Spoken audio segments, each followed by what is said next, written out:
Queridos hermanos en Cristo, en primer lugar, quiero pedirles que si aprueban lo que hacemos, nos den un me gusta y se suscriban a este canal católico. Así llegaremos a más personas llevando la luz profética del Señor. Como siempre, antes de empezar propiamente el tema que motiva este esfuerzo, quiero hacer una oración a Dios Padre, un Ave María y un Gloria.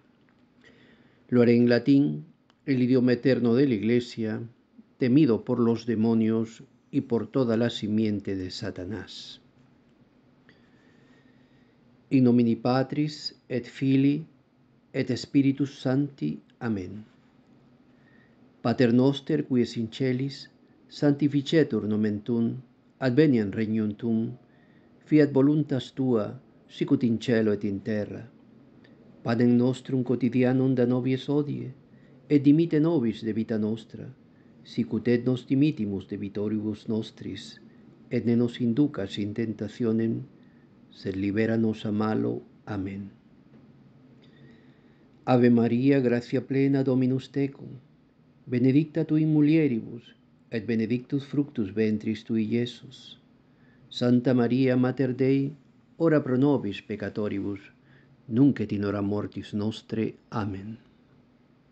Gloria Patri et Filio, et Spiritui Sancto, sicut erat in principio, et nunc et semper, et in saecula saeculorum. Amén.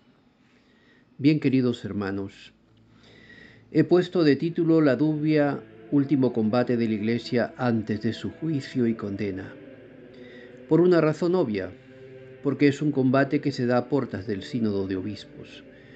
Este sínodo de obispos será sui generis para la Iglesia, esto es, con la presencia y participación activa de laicos y religiosos invitados.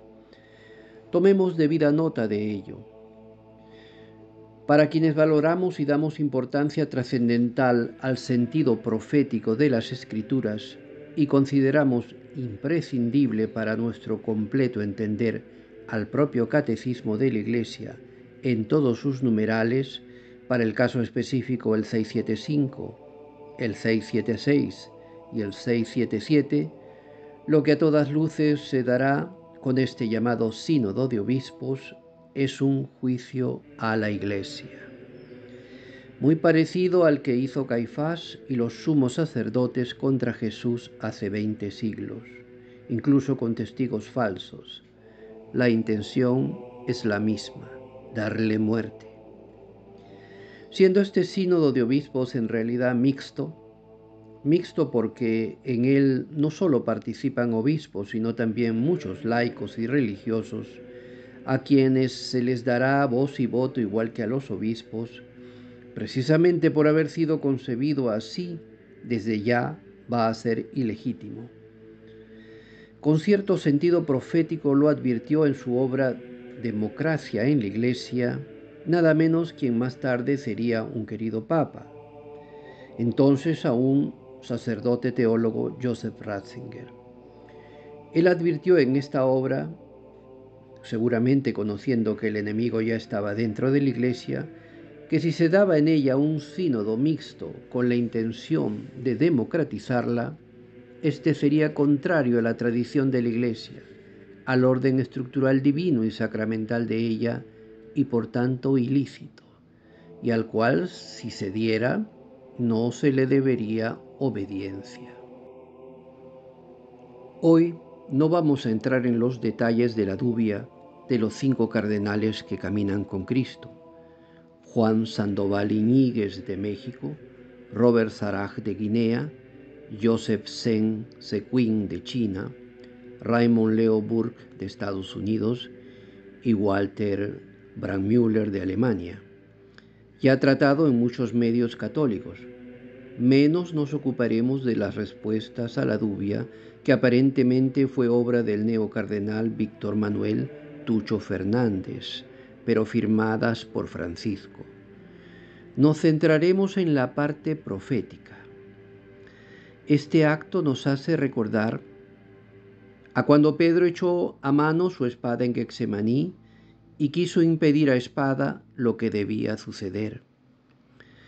Los 5 cardenales mencionados y a consideración de ellos, aunque ya partió a la casa del Padre, debemos incluir también al cardenal Pell, se han unido y valientemente han desenvainado la espada para dar con la dubia un último combate antes del sínodo de los obispos, absolutamente lícito en defensa de la fe, mas casi simbólico para dejar sobre todo constancia de su fidelidad a Jesucristo.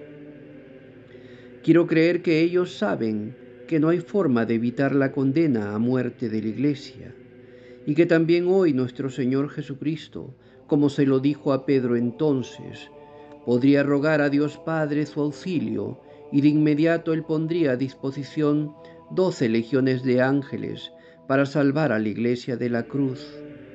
Mas entonces, si así fuera, ¿cómo se cumplirían las Escrituras?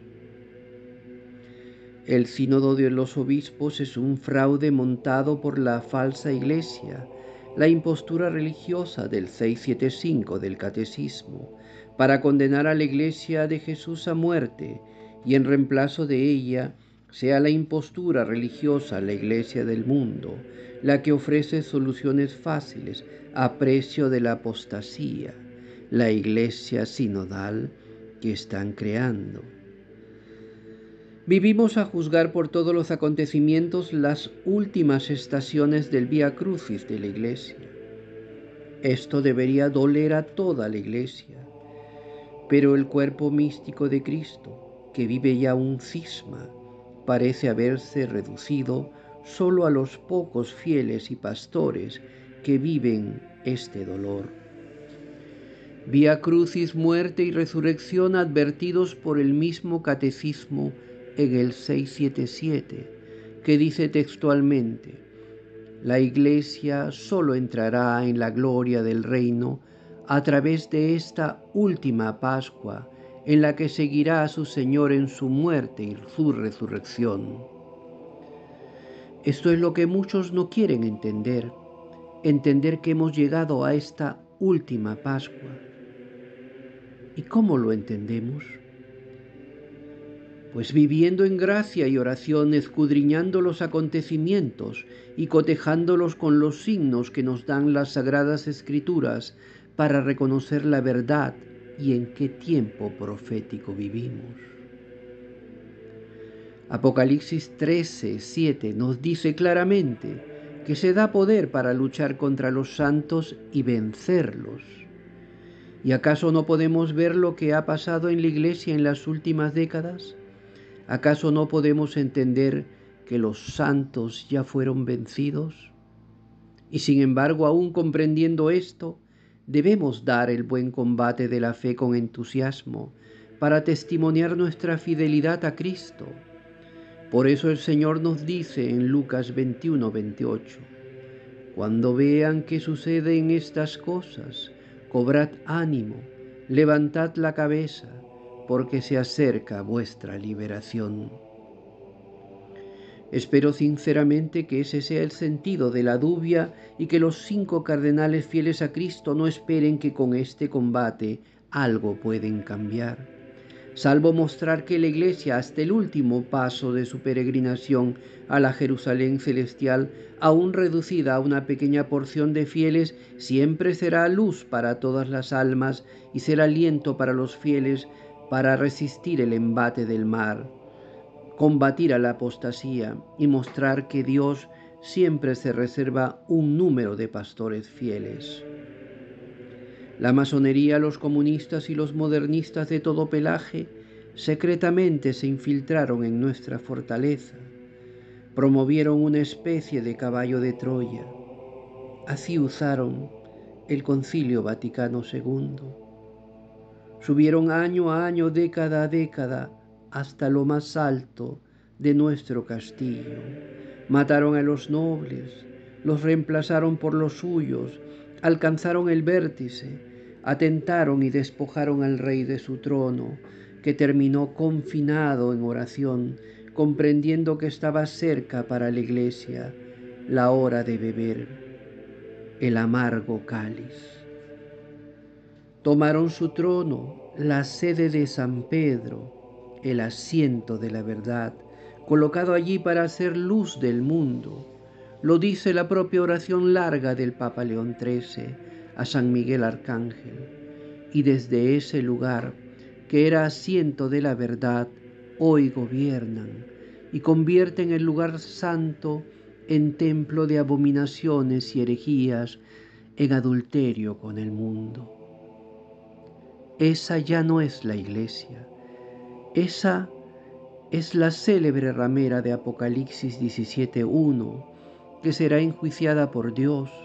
La iglesia de Jesús está ya agonizando, viviendo esta cruz, mas resucitará y como iglesia celestial correinará con Cristo. La cruz para muchos es derrota, pero Cristo venció en la cruz y nosotros por Él también. Morir por Cristo es ganar la vida eterna. Esa es nuestra victoria.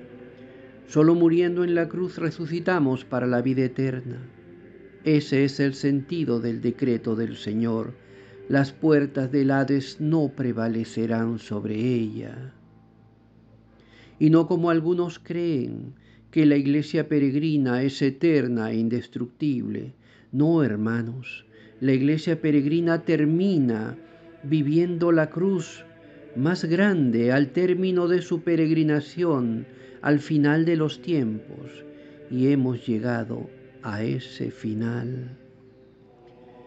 Los fieles no deben temer la cruz y la muerte, porque es abrazando la cruz que la iglesia alcanza la victoria, porque su victoria es la resurrección, promesa de nuestro Señor. Tomémonos de la mano de María. Su corazón es hoy nuestra arca, refugio seguro.